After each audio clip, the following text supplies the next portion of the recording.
அள்ளி கொடுப்பதில் வல்லமை பெற்றவன் அப்பன் பழனி அப்பன்.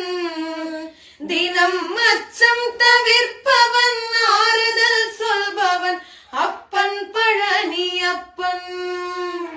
கள்ளம் கபடம் இல்லாதவன்